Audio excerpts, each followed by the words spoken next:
கர்த்தர் நல்லவர். ஆமென். அல்லேலூயா. ஆண்டவருடைய வார்த்தைகளுக்குள்ளாய் நாம் கடந்து போகிறோம். ஆண்டவர் நம்மோடு கூட பேசுகிறவராகவே இருக்கிறார். என்னோடு கூட வேதாகமத்தை திருப்பிக் கொள்ளுங்கள். ரோமருக்கு எழுதின நிருபத்திலே 8வது அதிகாரத்திலே 37வது வசனத்தை நாம் படிக்கலாம். ரோமருக்கு எழுதின நிருபம் 8வது அதிகாரம் 37வது வசனம். இவை எல்லாவற்றிலேயும் நாம் நம்மில் அன்பு கூறுகிறவராலே முற்றும் ஜெயம் கொள்ளுகிறவர்களாய் இருக்கிறோமே. எல்லாரும் சேர்ந்து ஒரு முறை படித்தரலாமா? இவை எல்லாவற்றிலேயும் நாம் நம்மில் அன்பு கூறுகிறவராலே முற்றும் ஜெயம் கொள்ளுகிறவர்களாய் இருக்கிறோமே. ஒருவேளை இடையில படிக்கும் பொழுது உங்களுக்கு புரிந்து கொள்ள சற்று சிரமமாக இருக்கலாம். 36லிருந்து 39 வரைக்கும் இருக்கிற வசனங்களை எல்லாரும் சேர்ந்து படிக்கலாம். கிறிஸ்துவின் அன்பை விட்டு நம்மை பிரிப்பவன் யார்? உபத்திரவமோ, வியாகுலமோ, துன்பமோ, பசியோ, நிர்வாணமோ, நாசமோசமோ, பட்டயமோ, இவை எல்லாவற்றிலையும் நாம் நம்மில் அன்பு கூறுகிறவராலே முற்றும் ஜெயம் கொள்ளுகிறவர்களாய் இருக்கிறோமே. மரணமானாலும் ஜீவனானாலும் தேவதூதர்களானாலும் அதிகாரங்களானாலும் வல்லமைகளானாலும் நிகழ்காரியங்களானாலும் வரும் காரியங்களானாலும் உயர்வானாலும் தாழ்வானாலும் வேறு எந்த சிருஷ்டியானாலும் நம்முடைய கர்த்தராகிய கிறிஸ்து இயேசுவில் உள்ள தேவனுடைய அன்பை விட்டு நம்மை பிரிக்க மாட்டாது என்று நிச்சயித்திருக்கிறேன் என்று பவுல் இங்கே சொல்லுகிறதை பார்க்கிறோம். இந்த வேத வாக்கியங்களை இன்றைக்கு தேவன் நமக்கு ஆசீர்வாதமாக கொடுக்க போகிறார். இன்றைக்கு நான் உங்களோடு கூட நாம் முற்றிலும் ஜெயம் கொள்ளுகிறவர்களாய் இருக்கிறோம் என்ற தலைப்பிலே உங்களோடு கூட கர்த்தருடைய வார்த்தையை நான் பகிர்ந்து கொள்ளப் போகிறேன். ஆண்டவர் நம்மை எப்படி பார்க்கிறார்? கர்த்தருடைய வேதம் நம்மை குறித்து என்ன சொல்லுகிறது? நீங்கள் யாராய் இருக்கிறீர்கள்? உங்களுக்குள் இருக்கிற திராணி என்ன? தேவன் உங்களை எப்படியாக வைத்திருக்கிறார் என்பதை நீங்கள் விளங்கிக் கொண்டால், நாம் விளங்கிக் கொண்டால் நம்முடைய வாழ்க்கை ரொம்ப ஆசீர்வாதமாக இருக்கும். அநேக நேரத்தில் நாம் யார் என்பது நமக்கே தெரியாதபடியினால தான் சில சமயங்களில் நம்முடைய வாழ்க்கையில் தடுமாற்றங்கள் வருவது உண்டு. சில வேளைகளில் சொல்லுவோம், நான் யாருன்னு எனக்கே புரிய மாட்டேங்குதுங்க. சிலர் சொல்லுவாங்க பார்த்தீங்களா, ரொம்ப கஷ்டமான ஒரு ஏமாற்றமான நிலையில் என்னையே என்னால் புரிஞ்சிக்க முடியலைங்க, நான் யாருன்னே எனக்கு புரிய மாட்டேங்குது. நீங்க யார் என்பதை புரிந்து கொள்ளும்படியாக உலகத்தை பார்க்கக்கூடாது, மற்ற மனிதர்களிடத்திலே அதற்குண்டான பதிலை தேடக்கூடாது. மாறாக கர்த்தருடைய வார்த்தை உங்களை குறித்து என்ன சொல்லுகிறது என்பதுதான் மிகவும் முக்கியமான ஒன்றாய் இருக்கிறது. ஆமென். இந்த வேத வாக்கியங்கள் உங்களை குறித்து சொல்லுகிறது. நீங்கள் யாராய் இருக்கிறீர்கள்? ஜெயம் கொள்ளுகிறவர்களாய் இருக்கிறீர்கள். கரங்களை தட்டி ஆண்டவருக்கு நாம் மகிமை செலுத்துவோமா? கர்த்தருடைய வார்த்தை உங்களை குறித்து சொல்லுகிறது. ஆண்டவர் உங்களை சொல்லுகிறார். கர்த்தருடைய வேதம் உங்களை குறித்து நீங்கள் யார் என்பதை உங்களுக்கு விளங்க வைக்கிறது. இந்த காலை நேரத்திலே தேவன் உங்கள் கண்களை திறப்பாராக. ஆமென் சொல்லுங்க. கர்த்தருடைய வார்த்தை சொல்லுகிறது, நீங்கள் முற்றிலும் ஜெயம் கொள்ளுகிறவர்களாய் இருக்கிறீர்கள். நீங்கள் ஒரு வெற்றியாளர்கள். வேதம் அப்படித்தான் உங்களை பார்க்கிறது. நானும் உங்களை அப்படித்தான் பார்க்கிறேன். நீங்க ஒரு சாதனையாளர்கள். ஆண்டவருடைய வேதம் சொல்லுகிறது முற்றிலும் ஜெயம் கொள்ளுகிறவர்கள். ஏதோ பாதியில், ஏதோ 50-50 அப்படிலாம் இல்லை, முற்றிலும் ஜெயம் கொள்ளுகிறவர்கள். இன்னொரு மொழிபெயர்ப்பில் ஆம்பிளிஃபைட் பைபிளில் இப்படியாக போடப்பட்டிருக்கிறது. அங்கே அதற்குண்டான ஒரு காரியத்தை நான் சொல்லுகிறேன். ஆம்பிளிஃபைட் பைபிளில், இவை அனைத்தின் மத்தியிலும் நாம் வெற்றியாளர்களை விட மேலானவர்கள். எப்படி? வெற்றியாளர்களை விட. அப்ப வெற்றி பெறுகிறவங்க இருக்கிறாங்க. ஆனா கர்த்தருடைய ஜனமா இருக்கிற நீங்களும் நானும் வெற்றியாளர்களை விட மேலானவர்கள். கரங்களை நல்லா தட்டி ஆண்டவருக்கு மகிமை செலுத்துங்க. வெற்றியாளர்களை விட நீங்கள் மேலானவர்கள்.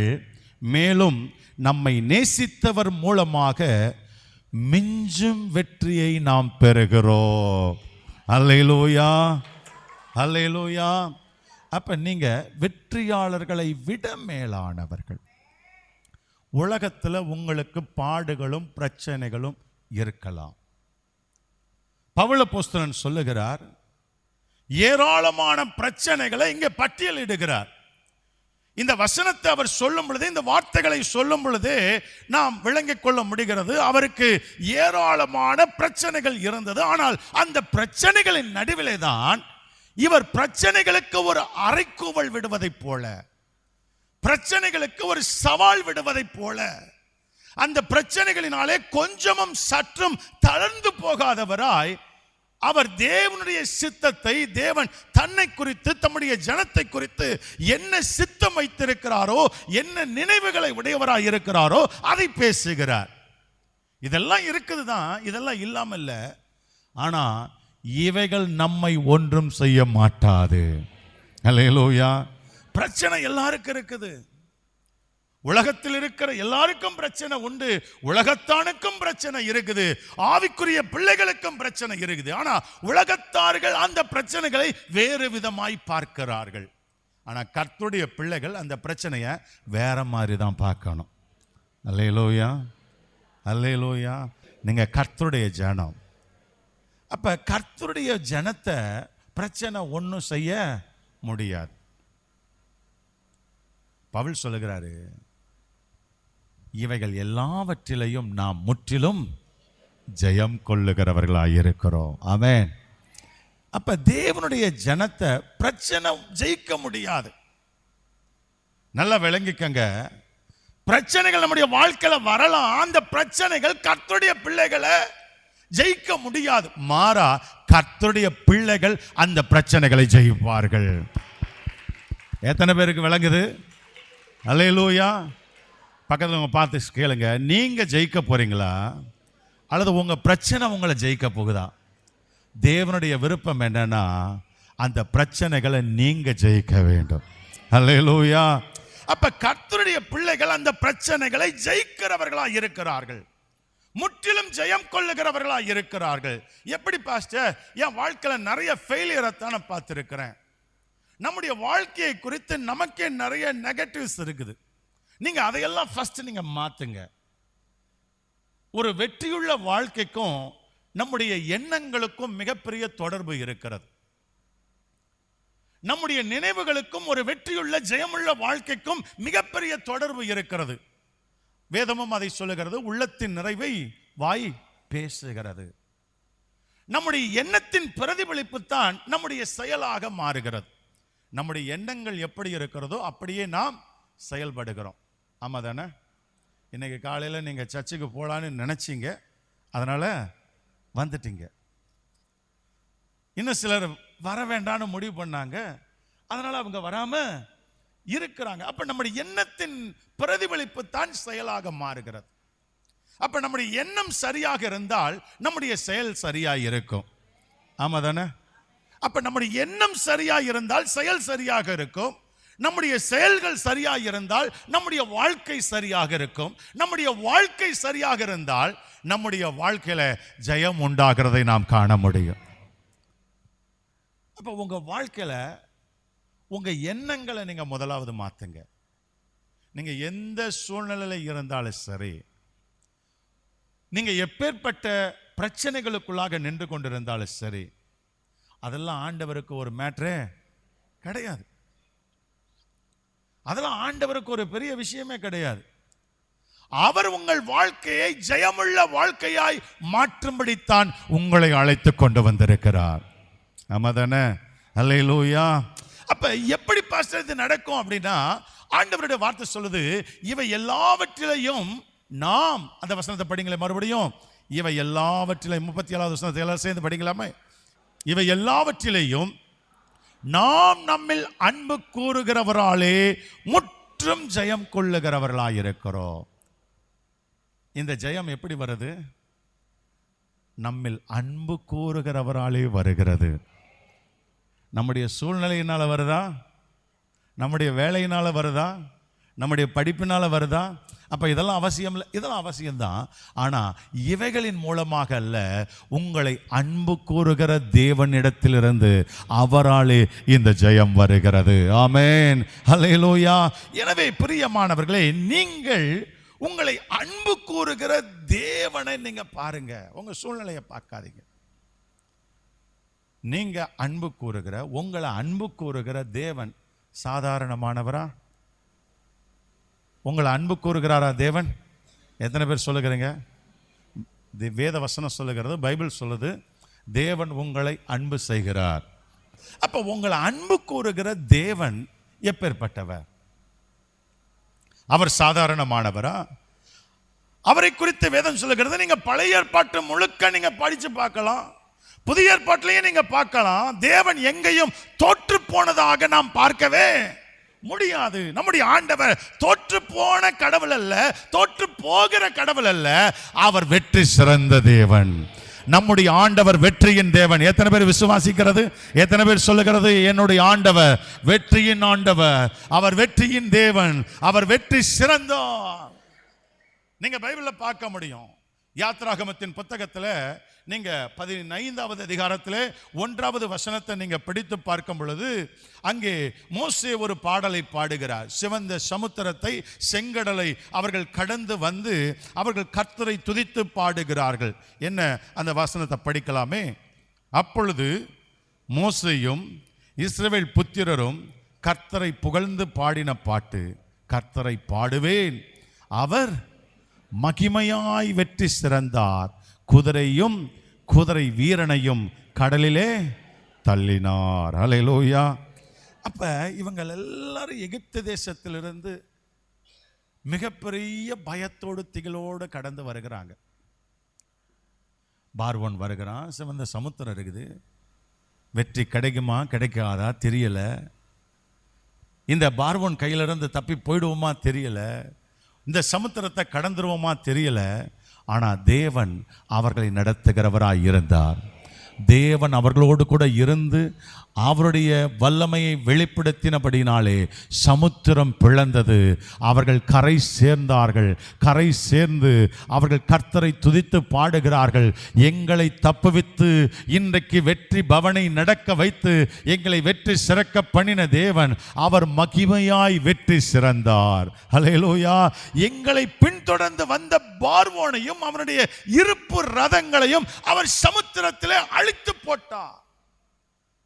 நீங்க நல்லா புரிஞ்சுக்கணும், தேவன் உங்களை நடத்தி கொண்டிருக்கிறார். உங்களை அன்பு கூறுகிற தேவன் ஒரு வெற்றியின் தேவன் என்பதை மறந்துவிடக் கூடாது. நீங்க ஆராதிக்கிற ஆண்டவர் வெற்றியின் ஆண்டவர். நீங்கள் தெய்வீக அன்பை பெற்றுக் கொண்டிருக்கிற நீங்கள் அதை மறந்து விடாதபடி நீங்கள் அதை தியானிக்கிறவர்களாக இருக்க வேண்டும். நீங்க ஆராதிக்கிற, நீங்கள் அன்பு செய்கிற அல்லது உங்களை அன்பு செய்கிற தேவன் வெற்றியின் ஆண்டவர். ஆமென். ஹல்லேலூயா. அப்ப நீங்க பழைய ஏற்பாட்டிலையும் புதிய ஏற்பாட்டிலையும் பார்க்கலாம். நீங்க பழைய ஏற்பாட்டில் அங்க பார்வோனையும் அவனுடைய இருப்பு ரதங்களையும் அழித்து ஆண்டவர் வெற்றி சிறந்தார். புதிய ஏற்பாட்டில் அங்க பார்க்கிறோம், துரைத்தனங்களையும் அதிகாரங்களையும் உரிந்து கொண்டு அவைகளை சிலுவையின் மேல் வெளியரங்க கோலமாக்கி அவைகளின் மேலே ஆண்டவர் என்ன செய்தாராம்? வெற்றி சிறந்தார். அப்ப பழைய ஏற்பாட்டிலையும் புதிய ஏற்பாட்டிலையுமே ஆண்டவர் வெற்றியின் தேவனாகத்தான் இருக்கிறார். நான் விசுவாசிக்கிறேன், அவர் இன்னைக்கும் வெற்றியின் தேவன் தான். அவர் இனிமேலும் வெற்றியின் ஆண்டவர் தான். இந்த தேவன் என்றென்றைக்கும் உள்ள சதா காலங்களிலும் நமது தேவன். அவர் மரண பரியந்தம் நம்மை நடத்துகிறவராய் இருக்கிறார். ஆமென். அவர் உங்களை வெற்றியாய் நடத்துகிற தேவன். அவர் உங்களை அன்பு செய்கிறபடினாலே உங்க வாழ்க்கையில இருக்கிற பிரச்சனைகளை குறித்து, உங்க வாழ்க்கையில் இருக்கிற சூழ்நிலைகளை குறித்து நீங்க பயப்பட வேண்டிய அவசியமே இல்லை. கர்த்தர் எல்லாவற்றையும் பார்த்து கொள்ளுவார். ஆமென்.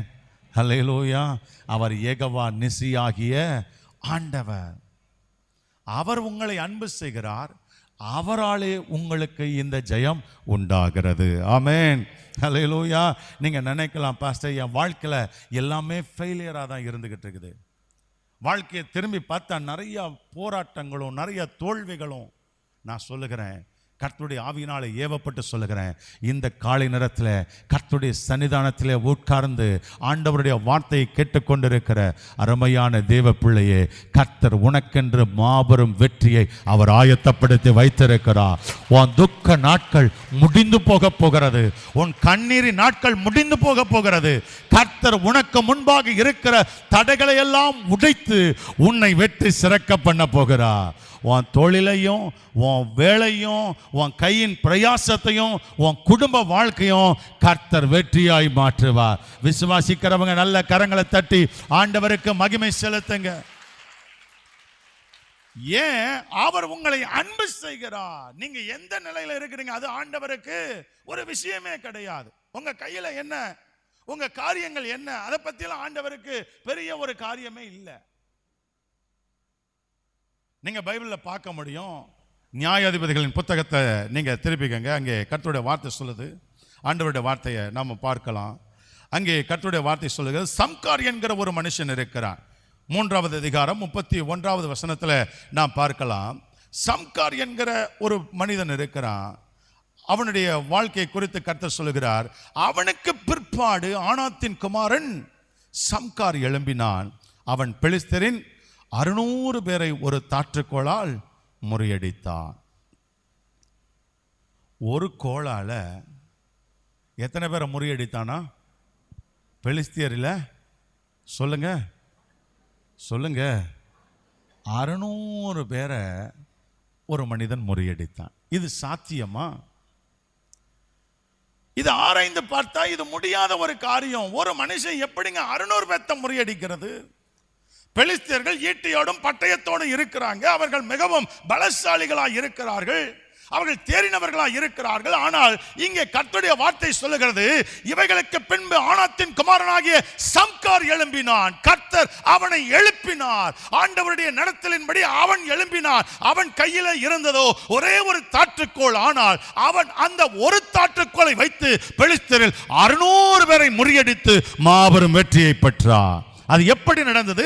தேவனால் நடந்தது.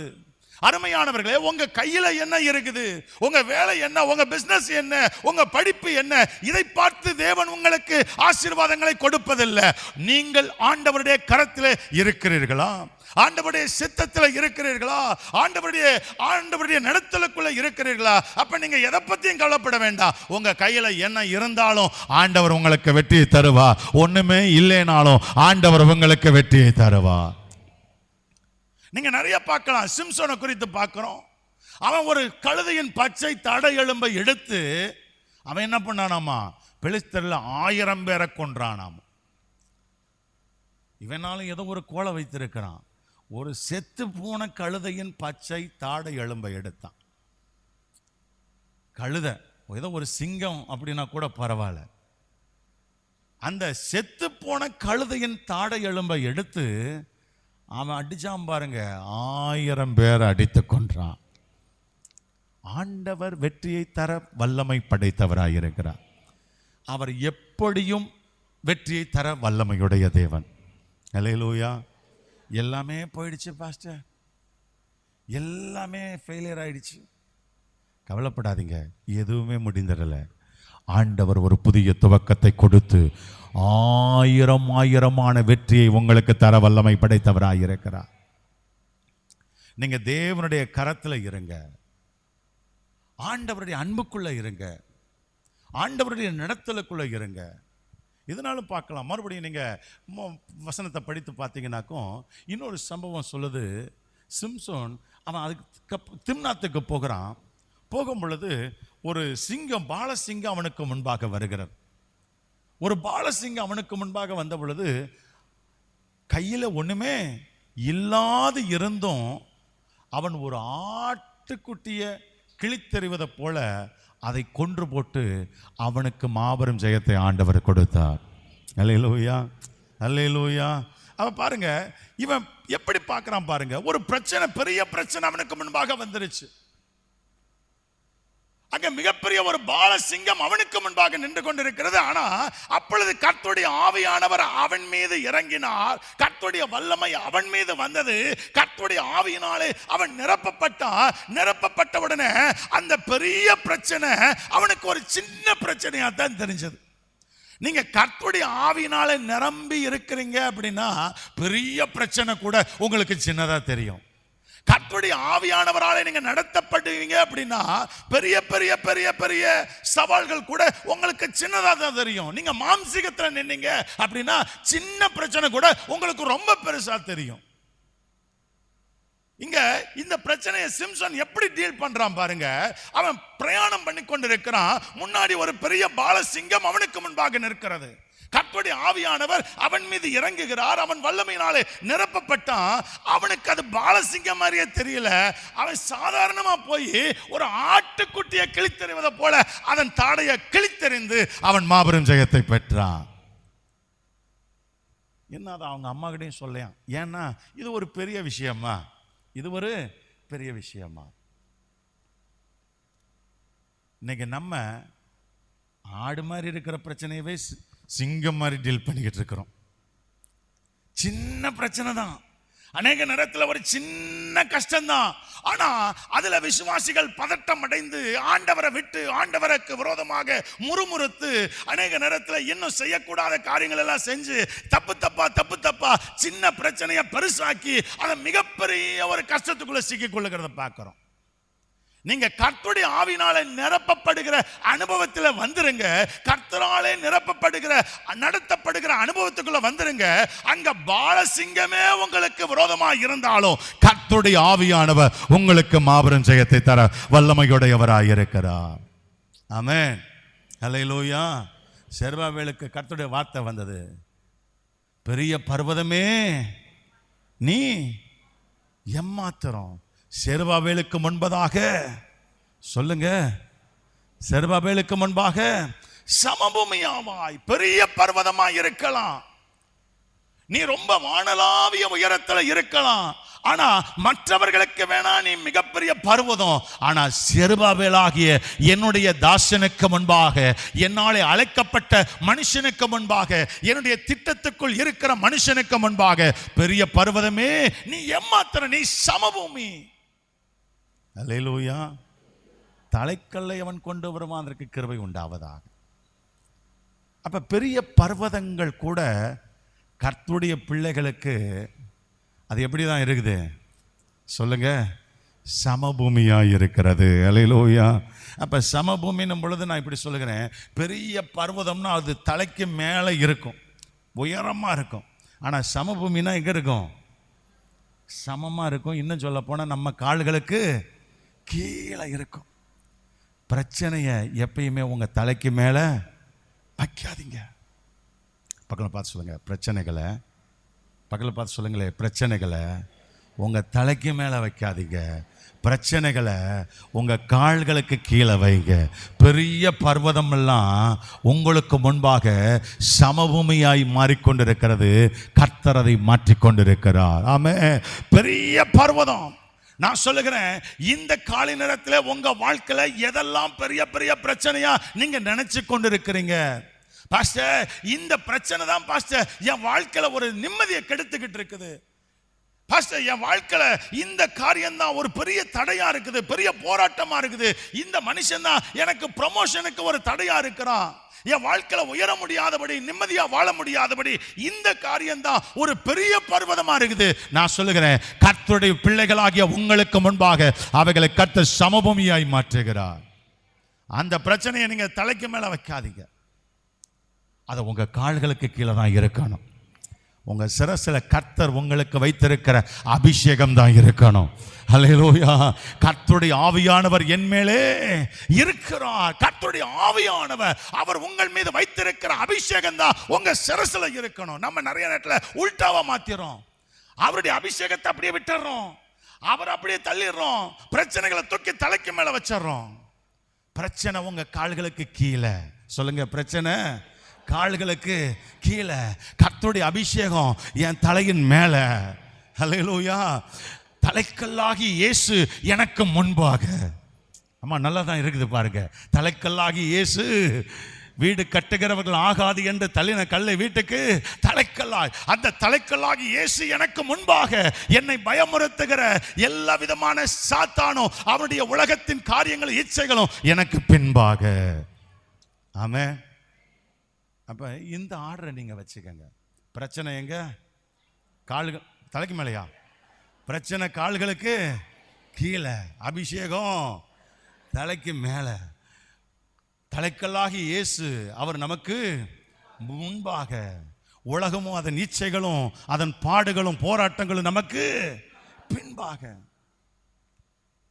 உலகம் உங்களை ஒண்ணு செய்ய முடியாது.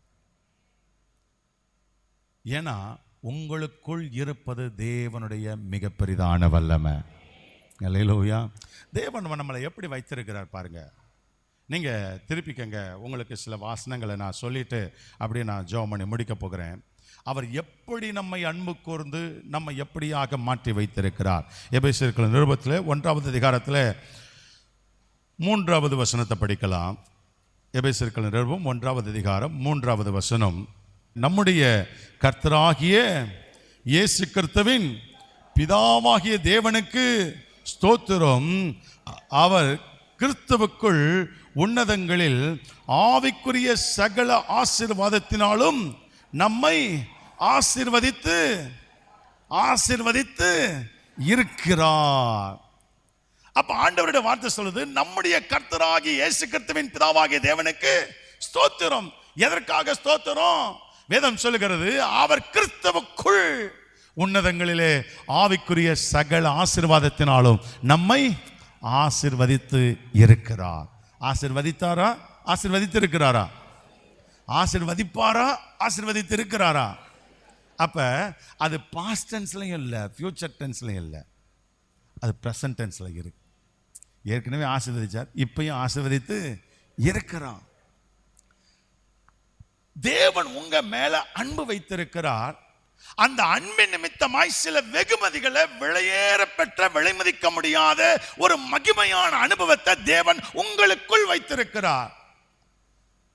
அவருடைய அன்பின் நிமித்தமாய் இந்த மாபெரும் வல்லமைய, மாபெரும் தேவனுடைய ஆசீர்வாதத்தை நீங்கள் பெற்றுக் கொண்டிருக்கிறீங்க. உங்களுக்கு தெரியுமா இல்லையான்னு தெரியல. உங்களுக்குள்ள என்ன இருக்குது? நம்ம சரீரத்துக்குள்ள ஹார்ட் இருக்குது. எத்தனை பேத்துக்கு ஹார்ட் இருக்குது? சிலர் உங்களை பார்த்து உனக்கெல்லாம் இதயமே இல்லையா அப்படின்வாங்க. சிலர் உங்களுக்கு மூளையே இல்லையா அப்படின்வாங்க. இருக்கு இருக்கு இருக்கு. ஹார்ட் இருக்குது, லங்ஸ் இருக்குது, கிட்னி இருக்குது. இதை மட்டும்தான் இருக்குதா? ஆவிக்குரிய சகல ஆசீர்வாதங்களும் நமக்குள்ளே இருக்கிறது. எத்தனை பேர் விசுவாசிக்கிறது? வெறும் சரீரத்துக்கு உண்டான அந்த ஆர்கன்ஸ் மட்டுமல்ல, உலக பிரகாரமான சில விதமான நன்மைகள் மாத்திரமல்ல, ஆவிக்குரிய எண்ணி முடியாத, அளவிட முடியாத, இயற்கைக்கு அப்பாற்பட்ட தெய்வீக அந்த வல்லமையும் மகிமையும் நமக்குள்ளே தங்கி இருக்கிறது. எத்தனை பேர் விசுவாசிக்கிறது? அப்ப ஆண்டவராகிய தேவன் உங்களை அன்பு கூறுகிறபடினாலே உங்களுக்குள் அவருடைய ரட்சிப்பின் வல்லமையை உங்களுக்குள் வைத்திருக்கிறார். அப்ப உலகத்தானுக்கு அந்த ரட்சிப்பின் வல்லமை இல்ல, ஆனா கர்த்தருடைய ஜனத்துக்கு அந்த ரட்சிப்பின் வல்லமை வைத்திருக்கிறார். எனவேதான் உலகத்தானு நீயும் ஒண்ணு இல்ல. அதனாலதான் இஸ்ரவேலே நீ பாக்கியவான், கர்த்தரால் ரட்சிக்கப்பட்ட ஜனமே, உனக்கு ஒப்பானவன் யார்? உனக்கு ஒப்பானவன் யாரும் கிடையாது. ஏன்னா தேவனுடைய ரட்சிப்பு உனக்குள்ளே, அந்த ரட்சிப்பின் வல்லமை உனக்குள்ளே, மீட்கப்படும் நாளுக்கென்ற முத்திரையாய் பெறப்பட்ட பரிசுத்த ஆவியானவர் உங்களுக்குள்ளே, அவருடைய ஆவியின் வரங்கள் உங்களுக்குள்ளே, அவருடைய அபிஷேகம் உங்களுக்குள்ளே, அவருடைய எல்லா விதமான கனிகளும் உங்களுக்குள்ளே, அவருடைய எல்லா விதமான ஆசீர்வாதங்களும் உங்களுக்குள்ளே. இன்னும் சொல்ல போனா அவரே உங்களுக்குள் தான் இருக்கிறார். உலகத்தில் இருப்பவனை காட்டிலும் உங்களில் இருக்கிறவர் பெரியவர். அப்ப எல்லாவற்றையும் கொடுத்த ஆண்டவர் எல்லாத்தையும் கொடுத்துட்டு அவர் வெளியே இல்ல, அவரே உங்களுக்குள் வந்து விட்டார். கரங்களை தட்டி ஆண்டவருக்கு மகிமை செலுத்துங்க. ஆவிக்குரிய சகல ஆசீர்வாதத்தினாலும் உங்களை ஆசீர்வதித்திருக்கிறார். நீங்க பாக்கியவான்கள், நீங்கள் ஆசீர்வதிக்கப்பட்டவர்கள். எதற்காக இந்த ஆவிக்குரிய அனுபவங்களை தேவன் தருகிறார்? இதையெல்லாம் வாங்கிட்டு நீங்க தோற்று போகணும்னா, ரட்சிக்கப்பட்டு தோற்று போகணும்னா, அபிஷேகம் பெற்று தோற்று போகணும்னா, அந்நிய பாஷையை பெற்று தோற்று போகணுமா, அல்லது ஆவியின் கனிகளை உடையவர்களாய் நீங்கள் தோற்று போகணுமா, ரட்சிக்கப்பட்டு நீங்க தோற்று போன வாழ்க்கை வாழணுமா, அது தேவனுக்கு மகிமையானதா இருக்குமா? அல்ல அல்ல. தோற்று போன அனுபவங்களை ஜெயமுள்ளதாய் மாற்றும்படி தேவன் அவருடைய நன்மைகளை வல்லமையை உங்களுக்குள்ளே வைத்திருக்கிறார். அல்லேலூயா. உன் மாம்சிக பலத்துல நீ போராடி பார்த்த, உன்னால முடியல, நீ துவண்டு போன, விழுந்து போன, அப்படியே வாழ்க்கையை முடித்துக் கொள்ளலான்னு இருந்த ஆண்டவராகிய தேவன் உன்னை பார்த்தாரு. தோற்று போன மனநிலையில் இருந்த உன்னை தேடி வந்தா. அன்றைக்கு பெதஸ்தா மண்டபத்துக்குள்ள ஒரு மனிதனை தேடி ஆண்டவர் அநேகரை கடந்து வந்ததை போல இந்த பட்டணத்தில் ஏராளமான ஜனங்கள் இருந்த பொழுதோ அவர்களை கடந்து, உன் தெருவில் ஏராளமான ஜனங்கள் இருந்த பொழுதோ அவர்களை கடந்து உன்னை தேடி வந்தா. உனக்குள் உன் நிலைகளை பார்த்த ஆண்டவர், உனக்குள் ஆண்டவர் அவருடைய வல்லமையை வைத்தார், வரங்களை வைத்தார், அபிஷேகத்தை வைத்தார். இதுவரைக்கும் தோற்று போன வாழ்க்கை வாழ்ந்த, இனி ஜெயமுள்ள வாழ்க்கை வாழ்ந்து விடு. இதுவரைக்கும் கண்ணீர் நிறைந்த அனுபவம் இனி களிப்பான அனுபவம், இனி ஆசீர்வதிக்கப்பட்ட அனுபவம். இதோ என்னுடைய வல்லமையை பெற்றுக்க உனக்கு ஆண்டவர் கொடுத்திருக்கிறார். அந்த ரட்சிப்பின் வல்லமை உனக்குள் இருக்கிறது, அந்த அபிஷேகம் உனக்குள்ள இருக்கிறது, அந்த வரங்கள் உனக்குள்ள இருக்கிறது. இதெல்லாம் வச்சுட்டு தோற்று போகணுமா? அல்ல அல்ல. இவைகளை வைத்து நாம் உலகத்தை ஜெயிக்க போகிறோம். ஆமென். எத்தனை பேர் ஆமென் சொல்லுகிறது? எந்த பிரச்சனையும் நம்மளை ஒன்றும் செய்ய முடியாது. முடியுமா? சொல்லுங்க, முடியுமா? முடியுமா? ஏன்? கர்த்தருடைய அபிஷேகம் என் மேல இருக்கிறது, கர்த்தருடைய ரட்சிப்பின் வல்லமை எனக்குள்ள இருக்கிறது. அவர் என் வாயின் வார்த்தைகளின் மூலமாக அவருடைய வல்லமையை வெளிப்படுத்துவார். கட்டவும் அவிழ்க்கவும் அதிகாரத்தை உங்களுக்கு கொடுத்திருக்கிறார். ஆமா தானே? எத்தனை பேர் ஆமென் சொல்லுகிறது? இத்தனை அதிகாரத்தை வச்சுக்கிட்டு நம்ம சும்மா இருக்கக்கூடாது. நீங்க பேசுங்க. அல்லேலூயா. விசுவாசத்தை பேசுங்க, அதிகாரத்தை பயன்படுத்துங்க, அந்த ஆவியின் வரங்களை அனல் மூட்டி விடுங்க, உங்க ஆவிக்குரிய அனுபவங்களை அனலுள்ளதாய் வைத்துக்கங்க. இன்னும் பலிபீடத்திலிருந்து வருகிற அந்த அக்கினி தழல், நெருப்பு தழல் உங்கள் இருதயங்களை பரிசுத்தப்படுத்த விட்டு கொடுங்க. கர்த்தருடைய வார்த்தைக்கு செவி கொடுத்துருங்க, கர்த்தருடைய சித்தத்துக்குள்ள வந்துடுங்க. உலகத்தை பார்த்து சோர்ந்து போயிடாதீங்க. நீங்கள் ஒரு உன்னதமான நோக்கத்தோடு கூட தேவனால் தெரிந்து கொள்ளப்பட்டவர்கள். அல்லேலூயா. ஆண்டவர் சொன்னா, நான் உலகத்தை ஜெயித்தேன் என்று. நீங்கள் அவருடைய பிள்ளைகளா? அப்ப நீங்க அவரை போலவே நீங்களும் ஜெயிக்க வேண்டும். ஆமாவா? அல்லேலூயா, அல்லேலூயா. ஒரு ஜெயமுள்ள வாழ்க்கை, இதுவரைக்கும் இல்லாத ஒரு மகிமைய இனி நீங்க பார்க்கணும். அல்லேலூயா, அல்லேலூயா. நம்முடைய வாழ்க்கையில ஒவ்வொரு நாளும் இன்னும் வளருகிற அனுபவம், இன்னும் தேவனோடு நெருங்குகிற அனுபவம், இன்னும் அந்த மகிமையை காண்கிற அனுபவம், இன்னும் அவருடைய வல்லமையை உணர்கிற அனுபவம் இருக்கும். ஆமா தானே? சொல்லுங்க. நாம பிரச்சனைகளை பார்த்து பயந்து பயந்து பயந்து அப்படி போதும், அவ்வளோதான், நம்மளால ஒன்றும் முடியாது. நம்முடைய எண்ணங்கள் நம்மை சிறைப்படுத்தி விட்டது. அவனாலெல்லாம் முடியாது, அவ்வளோதான், விடு அட அடு. பார்த்தீங்களா நேற்று என்ன நடந்துச்சு? பிசாசு எப்பயுமே அப்படித்தான் சொல்லுவான், நம்முடைய ஃபெயிலியரை மட்டுமே காட்டுவான். ஆனால் தேவன் என்ன செய்கிறார்? உன் கண்களை ஏறெடுத்து பார். அல்லேலூயா. சங்கீதக்காரன் சொல்லுகிறான், உமக்கு பயந்தவர்களுக்கும் மனுபுத்திரருக்கு முன்பாக உம்மை நம்புகிறவர்களுக்கும் நீர் உண்டு பண்ணி வைத்திருக்கிற உம்முடைய நன்மை எவ்வளவு பெரிதாக இருக்கிறது. அல்லேலூயா.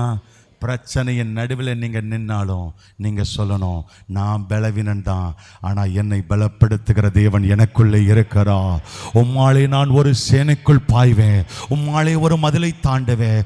நான் இப்பொழுது பலகீனனாய்த்தான் இருக்கிறேன், ஆனால் என் மீட்பர் உயிரோடு கூட இருக்கிறா. என்னை அழைத்தவர் உண்மையுள்ளவராய் இருக்கிறா. இந்த தேவன் என்னென்னைக்கும் உள்ள சில காலங்களிலும் என்னுடைய தேவனாய் இருக்கிறா. அவர் என்னோடு கூட இருக்கிறார். அல்லேலூயா.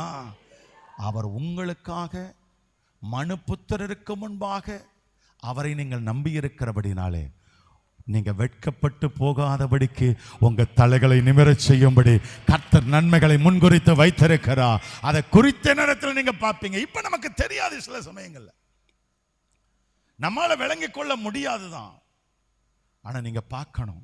அல்லேலூயா, அல்லேலூயா. அப்ப தேவன் நமக்கு அப்பேற்பட்ட மகத்துவங்களை வைத்திருக்கிறார் பாருங்க. நீங்க பயப்படவே பயப்படாதீங்க.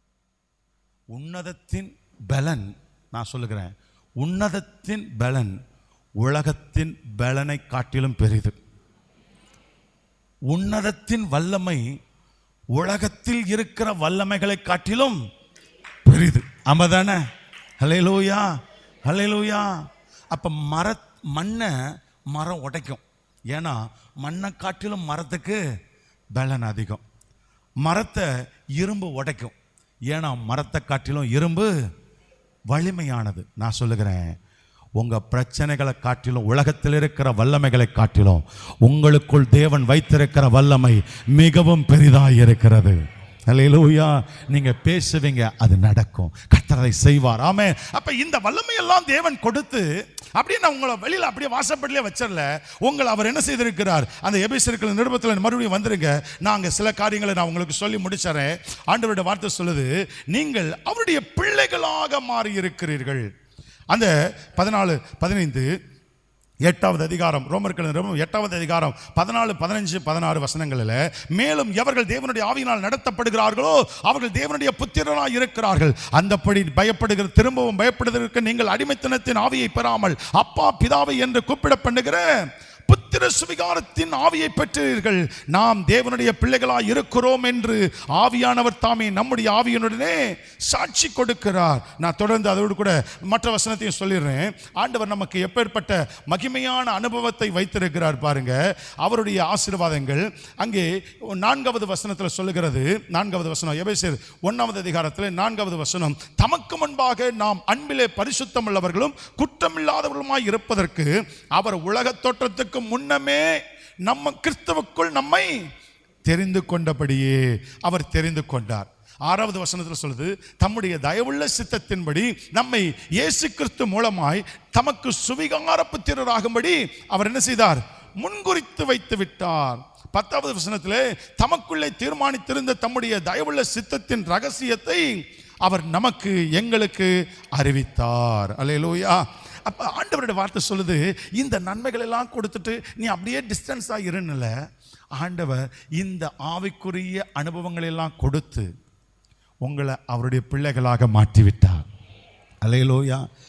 நீங்க சபை இதுல நீங்க தெளிவா இருக்கணும். நீங்க கர்த்தருடைய பிள்ளைகள். ஆமென். அல்லேலூயா. நான் தேவனுடைய பிள்ளை. அல்லேலூயா. நான் தேவனுடைய பிள்ளையாக முன்குறிக்கப்பட்டுட்டேன். எப்ப? உலக தோற்றத்துக்கு முன்னதாகவே அவர் என்னை தெரிந்து கொண்டார். ஏதோ 10ஓட 11 சரி நீ வா அப்படின்னு அவருடைய திட்டத்தில், உலக தோற்றத்துக்கு முன்னதாகவே அவருடைய திட்டத்தில் நீங்க இருக்கிறீங்க. அல்லேலூயா. அவர் உங்களை குறித்து தீர்மானித்து வைத்திருக்கிறார். உனக்கு இந்த நன்மையை கொடுக்கணும், இப்பேற்பட்ட ஆசீர்வாதத்தை கொடுக்கணும், இப்பேற்பட்ட ஒரு வெற்றி நிறைந்த அனுபவத்தை உங்களுக்கு கொடுக்கணும்னு ஆண்டவர் உலக தோற்றத்துக்கு முன்னதாகவே உங்களை தெரிந்தெடுத்து உங்களுக்குரிய நன்மைகளை அவர் தீர்மானித்து வைத்திருக்கிறார். அவருடைய தீர்மானத்தின்படியே எல்லாம் உங்களுக்கு நன்மையாய் நடந்து கொண்டிருக்கிறது. இதுவரைக்கும் நீங்க பெற்றுக்கொண்ட எல்லா நன்மையும் ஏதோ எதேச்சியா வரல, ஏதோ லக்கில் வந்துடல, எனக்கு ஏதோ ஒரு அதிர்ஷ்டம் இது நடந்துச்சு அல்ல. அவர் தீர்மானித்த தீர்மானத்தின்படி இவைகள் எல்லாம் நடந்து கொண்டிருக்கிறது. அவர் இன்னும் உனக்கு நன்மையானதை வைத்திருக்கிறார். அல்லேலூயா, அல்லேலூயா. அவருடைய சித்தத்துக்குள்ள வந்துடுங்க. திரும்பவும் பயப்படுகிறதற்கு அடிமைத்தனத்தின் ஆவி அல்ல, அவர் அப்பா பிதாவை என்று கூப்பிடத்தக்க புத்திர சுவிகாரத்தின் ஆவியை தேவன் உங்களுக்கு கொடுத்திருக்கிறார். உங்க வாழ்க்கையில பிரச்சனைகளை பார்த்து பேசுங்க, அவைகளை ஜெயித்து கடந்து செல்ல நீங்க உங்களை இன்னும் ஆயத்தப்படுத்திக்கங்க. உங்க எண்ணங்களை சிறைப்படுத்த விட்டு விடாதீங்க. உங்க எண்ணங்களை விரிவாக்குங்க. தேவன் உங்களை எப்படி பார்க்கிறார் அந்த பார்வையை உங்களுக்குள்ள கொண்டு வந்துருங்க. தேவன் உங்களை எப்படி நினைத்திருக்கிறார் அந்த நினைவுகளை வைத்துக் கொள்ளுங்க. உங்களை தேவன் யாராக வைத்திருக்கிறார் அதை நீங்கள் நன்றாக அறிந்து கொள்ளுங்க. அறிந்து கொண்டு பிரச்சனைகளுக்கு நீங்கள் சவால் விடுங்க. பிரச்சனைகள் உங்களை சூழ நின்றாலும் கிறிஸ்துவின் அன்பை விட்டு எதுவும் என்னை பிரிக்க மாட்டாது. ஆமென். அல்லேலூயா. அப்படிப்பட்ட ஒரு அனுபவத்துக்குள்ள நீங்க வந்துடுங்க. கர்த்தர் நம்மோடு கூட இருந்து மாபெரும் வெற்றியை தர வல்லவராய் இருக்கிறார். ஆமென். அல்லேலூயா. தடைகள் எல்லாம் உடைந்து போகும். அற்புதங்களை தேவன் செய்வார். ஒரு மகிமையான வெற்றி நிறைந்த வாழ்க்கையை நாம் வாழ அழைக்கப்பட்டவர்களாக இருக்கிறோம். ஆமென். இனி தோல்வி நமக்கு இல்லை. அல்லேலூயா. ஆவியில நிரம்பி இருங்க, அபிஷேகத்தில் நிரம்பி இருங்க, கர்த்தரை முன்பாக வைத்திருங்க, அவருடைய சித்தத்துக்குள்ள இருங்க, அவருடைய திட்டத்தில் இருங்க. எல்லாவற்றையும் கர்த்தர் பார்த்து கொள்ளுவார். அதை தாண்டி உங்களுக்கு ஒரு பிரச்சனை வருதா, அப்பா பிதாவை என்று அழைக்கக்கூடிய புத்திர சுவிகாரத்தின் உரிமையை கொடுத்திருக்கிறாரே, அவரை பார்த்து கூப்பிடுங்க, அப்பான்னு கூப்பிடுங்க. அவர் தம்முடைய பரமசேனை உங்களுக்காக அனுப்புவார். ஆமென். அவர் தம்முடைய தூதர்களை உங்களுக்காக அனுப்புவார். அவர்கள் வந்து உங்கள் பாதம் கல்லில் இடராதபடிக்கு தங்கள் கைகளில் ஏந்தி கொள்ளுவார்கள். உனக்கு விரோதமாய் உன் பக்கத்தில் 1000 வலப்பத்தில் 10,000 இருந்தாலும் அவைகளை எல்லாம் முறியடித்து உங்களை வெற்றி சிறக்க பண்ணுகிற தேவன். பவுலப்போஸ்தலன் சொல்லுகிறார், எங்களுக்கு ஜெயம் கொடுக்கிற தேவனுக்கு ஸ்தோத்திரம். எங்களை அவர்தான் வெற்றியாளர்களாய் மாற்றிக்கொண்டிருக்கிறார். ஒவ்வொரு நாளையும் ஒரு வெற்றியின் நாளாக மாற்றிக்கொண்டிருக்கிறார். தோற்று போய் கிடந்தேன், ஒரு காலத்தில் முகங்குப்புற அப்படியே நான் தரையில் கிடந்தேன், குருடனா கிடந்தேன். என்னை தூக்கி நிறுத்தி என் கண்களை திறந்து, என் மனக்கண்களை திறந்து இன்றைக்கு என்னை ஒவ்வொரு நாளும் வெற்றியாளனாக மாற்றுகிற அந்த ஜெயம் கொடுக்கிற தேவனுக்கு ஸ்தோத்திரம். ஆமென். எல்லா இடங்களிலும் நம்மை வெற்றி சிறக்க பண்ணி கொண்டிருக்கிறார். உங்களை வெட்கப்பட விடவே இல்லை. அவர் இனிய விட மாட்டார். ஒருவேளை தோற்று போயிருந்தா இன்னைக்கு உங்க மனநிலைகளை மாத்திக்கங்க. எனக்குள் இருக்கிற தேவன் பெரியவர். அவர் உலகத்தை ஜெயித்தார், நானும் உலகத்தை ஜெயிப்பேன். அவர் நடந்த வழிகளில் நானும் நடப்பேன். அவருடைய வல்லமையை இன்னும் நான் பெற்றுக்கொள்வேன். அவருக்குள் விழித்திருப்பேன், அவருக்குள் இன்னும் காத்திருப்பேன், அவருக்குள் என்னை திடப்படுத்திக் கொள்வேன். உங்களை விட்டு கொடுத்துருங்க, உங்க வாழ்க்கையை கர்த்தர் ஜெயமுள்ளதாய் மாற்றுவார். ஆமென். இந்த அபிஷேகம், இந்த ரட்சிப்பு, இந்த ஆவிக்குரிய அனுபவங்கள் எல்லாம் அந்த தோல்வியை தொடருவதற்காக அல்ல, தோல்வியை உடைத்து ஜெயமாய் மாற்றுவதற்காக. ஆமென். எழுந்து நின்று நாம் ஜெபிப்போமா எல்லாரும்?